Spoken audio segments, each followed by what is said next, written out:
um indivíduo como Afonso Sardinha Ovelho chega ao Planalto de Piratininga, o que é que ele encontra? Informações de nativos que apontam não para a miséria, mas para um Eldorado.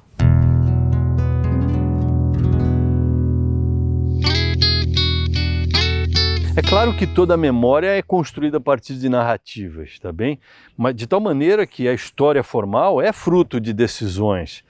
Mas a pergunta que fica é por que o capítulo do ouro em São Paulo foi sistematicamente suprimido, ignorado dos dados e dos livros oficiais? Em contraponto à pujança do Nordeste açucareiro, a pequena São Paulo seguia relegada ao plano da inexistência institucional para o Império Português. Assim, e aos poucos, foi se tornando um organismo regido por impulsos independentes, que criava suas próprias leis, moedas e gestões. Numa das cartas enviadas para Lisboa e para a Espanha, eles já foram encontrados vestígios de ouro de lavagem na Paranapiacaba, lá no Vale da Ribeira. São os padres que detêm todo o conhecimento nessa época. Isto só muda a partir do século XVI, finais do século XVI. A natureza da ocupação ibérica sempre foi centrada na busca de minérios. Os portugueses esperavam do Brasil os mesmos gracejos minerais que os espanhóis receberam nas terras de Grã-Peru. Se não encontraram civilizações adornadas pelas riquezas, é porque a terra ainda haveria de guardá-las. E assim, em meio à subsistência, os paulistas foram palmilhando terras e cantos em busca de metais preciosos. Mas ao contrário do que se imaginam, estas minas, antes de serem gerais, brotaram silenciosamente nos sertões da Cantareira. Em São Paulo, quando a gente fala, por exemplo, dos campos do Ibirapuera, que hoje é o Ibirapuera, era um campo onde existiam, no século XVI, diversas tendas de ferreiros. Nós tínhamos os práticos e tínhamos a excelência dessa atividade geológica, de geólogos, que eram os padres. Nós temos os padres especialistas em mineralogia, em cartografia, né? E os padres, que rezavam a missa, que faziam a catequização. Eles tinham um notável conhecimento da geologia, sem saber nada da geologia estrutural e da deformação dessas rochas e etc. Por isso, quando um indivíduo como Afonso Sardinha Ovelho chega ao Planalto de Piratininga, o que é que ele encontra? Informações de nativos que apontam não para a miséria, mas para um Eldorado.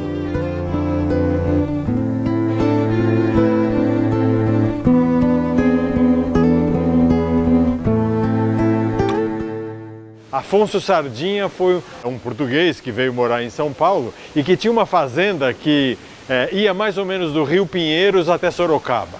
E esse sujeito era um minerador, né? Era o mais importante minerador de São Paulo naquele momento. Essa primeira produção de ferro, a data exata é um pouco discutida, tem informações um pouco variadas, mas é 1590. Quer dizer, o Brasil estava descoberto há apenas 90 anos e quando o Afonso Sardinha chegou aqui e começou a produzir. Seja como for, ele toma o Pico do Jaraguá e ali ele estabelece a sua principal fazenda e espaço minerário, ouro e prata.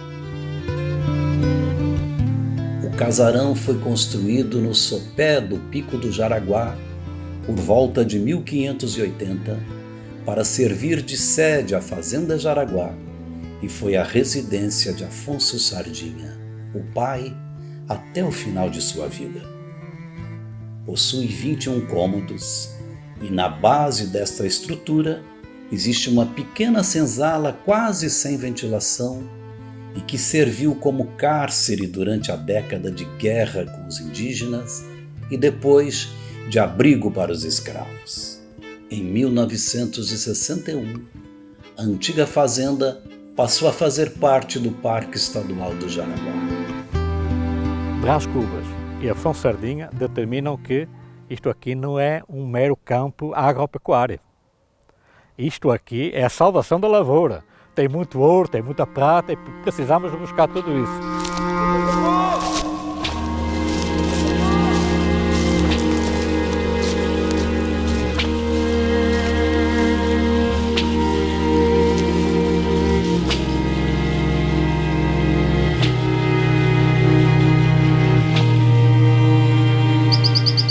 A impressão que eu tenho aqui é que explorou durante pelo menos 200 anos.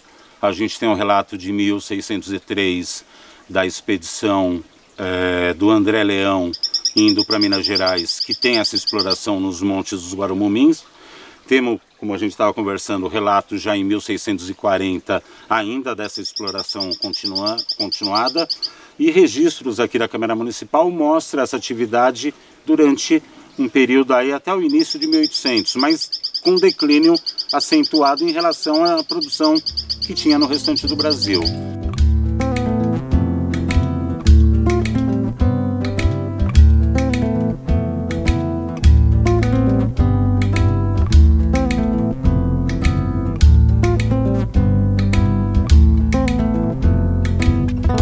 E o Afonso Sardinha instalou aqui a primeira mina de ouro continuamente explorada no Brasil, aqui em São Paulo.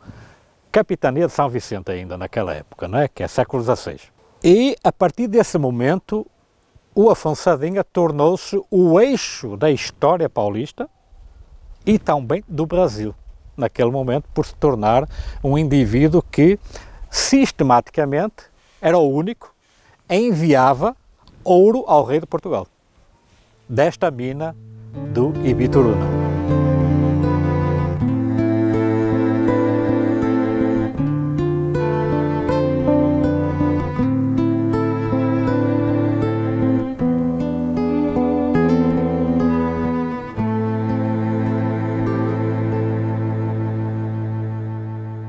Em 1925 a 1934, era a mina que mais produzia ouro no estado de São Paulo, era aqui. Ela oscilava de 30 a 40 gramas por tonelada, que já é rico, filão de quartzo com 30 a 40 gramas por tonelada, é muito bom. Porque dependendo da quantia que tem a jazida mineralizada, você pode, com 2, 3 gramas por tonelada, já compensa tu carro. Agora tinha 40. Produziu muito ouro aqui na época. E de lá para cá há todo um conjunto de exploratório, logo a seguir, e é desse conjunto exploratório que surge, por exemplo, a mina de ferro de Ibiraçoiaba, a mina de ouro do Bituruna, o ouro de lavagem na Jaguamimbamba, e do Jaraguá e de Guarulhos. E também a primeira mineração no Cubatão. Então vejam, é todo um ciclo de serra acima e no eixo serrano daquilo que é o Piauí. Porque a Jaguamimbaba ela é um complexo serrano que abrange toda a área, até mais ou menos ali o Bituruna, né? Que são os dois picos mais importantes, o Bituruna, o Jaraguá, e eles se sinalizam, digamos assim. A primeira memória mesmo é justamente aqui nesse lugar, não exatamente nesse prédio aqui, mas a 2 quilômetros daqui, é o conhecido como Sítio Sardinha. Então não só ele achou a mina, como ele construiu uma pequena forja para produzir ferro. Então é a primeira evidência de produção de ferro no Brasil e muito provavelmente a primeira das Américas. Afinal, não tinha inglês nenhum na América do Norte e os espanhóis não estavam preocupados com ferro naquele momento.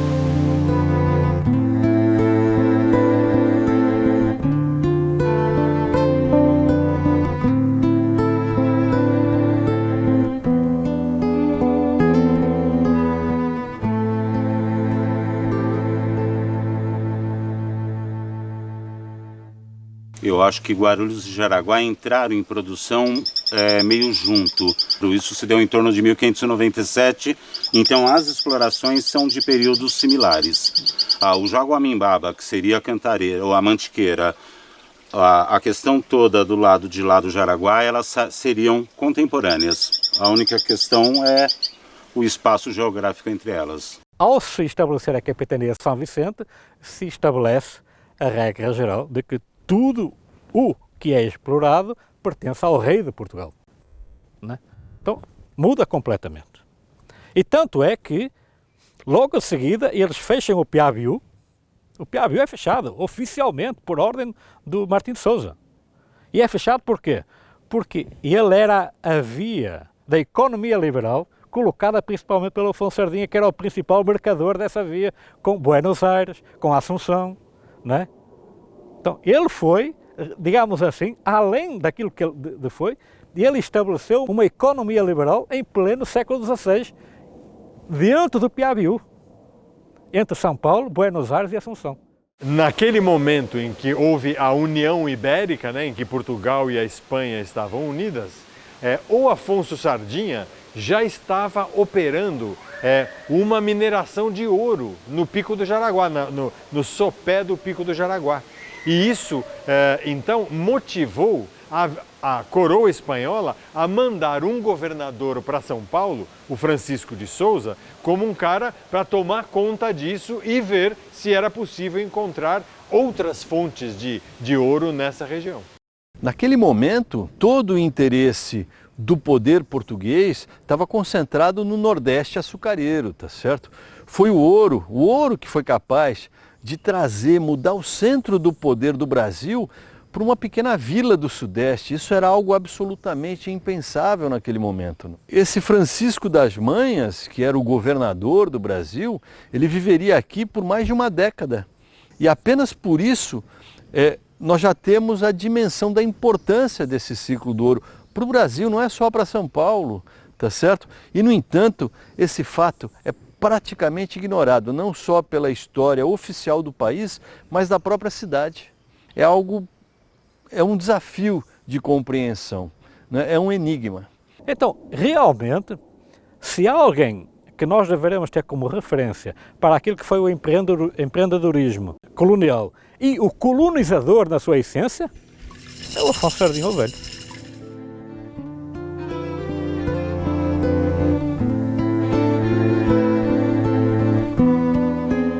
A impressão que sempre me dá é que a exploração do ouro aqui aconteceu com grupos reduzidos.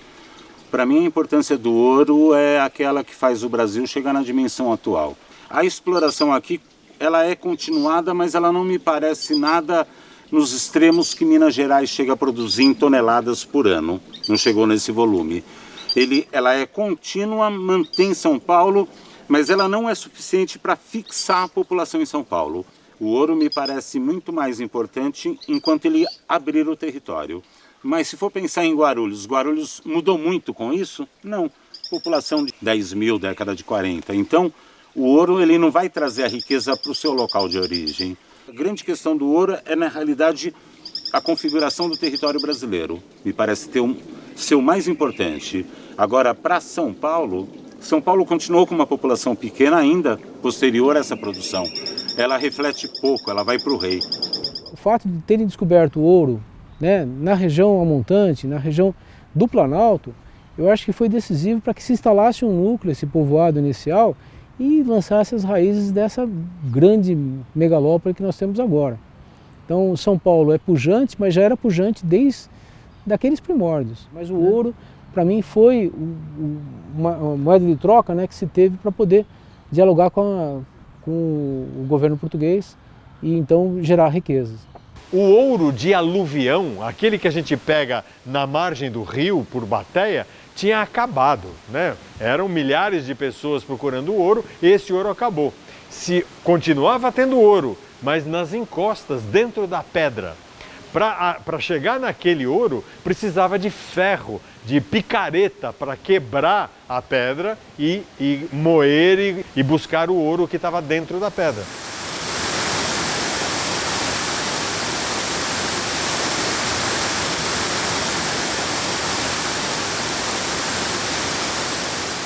A água era a grande força mecânica, não se usava tração animal.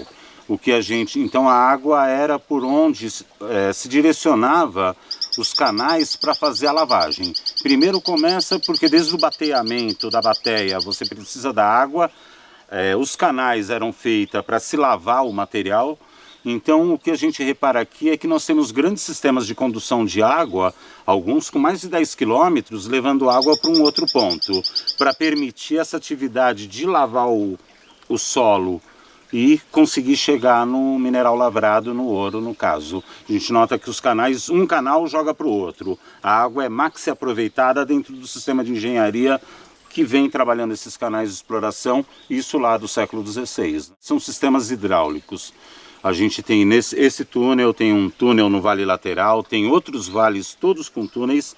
A impressão que nos dá é que houve uma exploração de aluvião ao longo do rio, do material do rio, e provavelmente decorreu uma superfície extremamente assoreada que retardava muito a chegada da água. Com a necessidade em pontos ajusantes de ter água disponível, vieram com essas estruturas de pedra aí, que tem em média 80 metros, 100 metros, passando nos setores mais críticos, aonde planifica um pouco e a água devia ficar retardada. É a impressão que dá, porque temos represas conjugadas ao longo dessa encosta. Então tudo converge para um ponto central que devia ter uma grande área de lavagem. Hoje, nas proximidades de São Paulo, se você puder deter os direitos de uma mina de areia ou de granito, isso vale muito mais do que ter uma mina de ouro lá na Amazônia, com certeza. Na verdade, a descoberta de que podia ter tido ouro aqui foi do professor Celso Dalré, em 2008, parece que ele veio aqui a primeira vez em 2008. Durante o trabalho que eu elaborei como tese de doutorado, que foi defendido em 1984, eu tive a oportunidade de fazer um mapeamento geológico e estrutural de uma área que situada exatamente entre a cidade de São Paulo e Jundiaí. Naquela época nós tínhamos um apoio muito grande do IPT, eu trabalhava no IPT, o Instituto de Pesquisas Tecnológicas do Estado de São Paulo, em que havia uma divisão de geologia muito forte, muito atuante, muito rica, e tivemos um apoio de um programa governamental chamado Programa de Desenvolvimento de Recursos Minerais, Prominério. A ideia do Prominério era fomentar a mineração no Estado de São Paulo. Havia um interesse muito grande porque ali eram conhecidas muitas jazidas minerais que tinham sido extraídas no século XVI, talvez até o comecinho do século XVII. E o mapeamento que eu fiz não era especificamente para estudar a origem desses jazimentos, mas ajudou a entender um pouco melhor o controle dessas mineralizações. Foi esse o trabalho que a gente fez na época. Então eu fiquei sabendo qual era o interesse dele, preservação da antiga cava aurífera do Jaraguá, essa número 3, existiam 4, parece que algumas estão extintas, desapareceram. E ela me falou, papai falava quando era vivo que lá tinha uma mina de ouro no fundo lá. Eu achei aquilo meio folclórico, não dei importância, né? Trabalhando no IPT, a gente tinha uma certa infraestrutura de trabalho, de equipes, e a gente conseguiu levantar toda a literatura que existia disponível na época. E eu me encantei com um texto produzido por Teodoro Aquinesti, que é um pioneiro da mineração em São Paulo. Ele era como um farejador, ele deve ter feito muitas investigações de campo, e ele apresenta aqui algumas fotos, justamente à margem da rodovia Anhanguera, que ele chamava de cavas antigas de ouro do Jaraguá. E descreve aqui que quem deu essa denominação não era ele, mas foi justamente José Bonifácio de Andrade e Silva e seu irmão, quando estiveram em 1820 na província de São Paulo. Eles fizeram um texto chamado Viagem Mineralógica pela Província de São Paulo. Se eu não me engano, até um pouco antes disso, talvez em 1805. Hoje a gente ainda consegue perceber claramente áreas de escavações, estruturas que estão divididas basicamente em cavas, de onde era extraído o minério a céu aberto, algumas minas propriamente dita, mas sobretudo galerias. Essas galerias elas foram construídas para conduzir a água, porque a água é matéria essencial, matéria-prima essencial para a lavagem do ouro, quando ela é feita a céu aberto. E assim foi o início da exploração aurífera em São Paulo, nessa região do Jaraguá. A primeira coisa que me encantou, e a possibilidade que eu fui concretamente investigar, foi andar por essas cavas. Então a gente enveredou por elas, a gente conseguiu perseguir aquelas depressões. Nós estamos aqui no Pico do Jaraguá, dentro de uma área privada que tem mais de 200 mil metros quadrados, e dentro dela ainda existem 3 cavas de ouro preservadas, desde 1592, na época que Afonso Sardinha e seu filho exploraram essa região. Aqui atrás de nós temos uma galeria, creio que seja uma galeria assim, está um pouco atulhada, mas a abóbada dela é curva, embaixo de uma rocha. Então provavelmente deve ter sido uma galeria de pesquisa para tentar encontrar outros veios. Mas aqui nós estamos vendo possivelmente uma escavação. A gente mede a orientação dela para colocar em mapa e verificar, de acordo com as estruturas de rochas que já foram mapeadas, qual é a direção que isso está. E quando eles encontraram quartzitos, eles sabiam que era um ambiente favorável para você encontrar as outras rochas que podem estar mineralizadas e que possuirão ouro. Eu suponho que seja esse o mecanismo que eles usavam de raciocínio.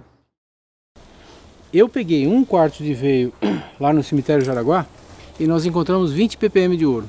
Quer dizer, 20 gramas por tonelada, minério. Claro, você tem que movimentar 1 tonelada de rocha para encontrar 20 gramas, é muito pouco, mas é minério. Ele vai tentar cavar nesse sentido ou naquele sentido, abrindo túneis. Entendi. São túneis baixinhos, né, para ele movimentar pouca rocha, era 1 metro, 1,20 m. O cara tinha que trabalhar agachado e trazendo material lá de dentro. Para identificar os veios. Para tentar identificar os veios. Aí depois ele era explorado dessa forma. A partir da fragmentação da costa. Quando encontrasse um, eles arranjavam um jeito de fazer comunicação com o rio. Entendi. Quer dizer, então uma cava na realidade é este vão. É. Nós podemos ver o paredão, uma das paredes da cava que foi aterrada. Essa cava continuava nessa orientação aqui e passava exatamente embaixo desse trecho hoje aterrado para continuar ali adiante até a beira da Anhanguera.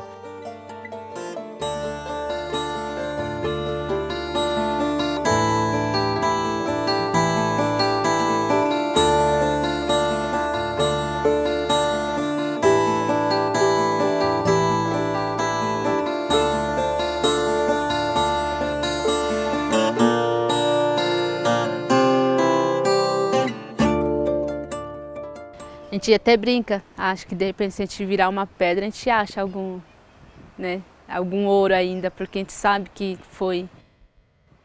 as pedras são todas remexidas porque os escravos indígenas e os escravos negros estavam aqui, né, mexendo. Acho que é por eles que a gente está aqui lutando, por esses antepassados que morreram aqui escravizados. Eu acho que um povo sem memória é um povo que não preza a sua história e sua cultura, não preza suas raízes. E para mim, o fato de existirem áreas ao lado de São Paulo que estão sendo invadidas, na verdade, grande parte daquelas ocupações são ocupações totalmente não autorizadas pelo poder público, ou seja, a legislação não atingiu aquelas áreas, foram feitas de várias maneiras, bastante desordenadas. O que aconteceu foi que algumas dessas áreas ficaram preservadas simplesmente porque eram áreas de difícil acesso. São escarpas dos dois lados, né, rampas muito acentuadas, em que você não tem o que fazer ali.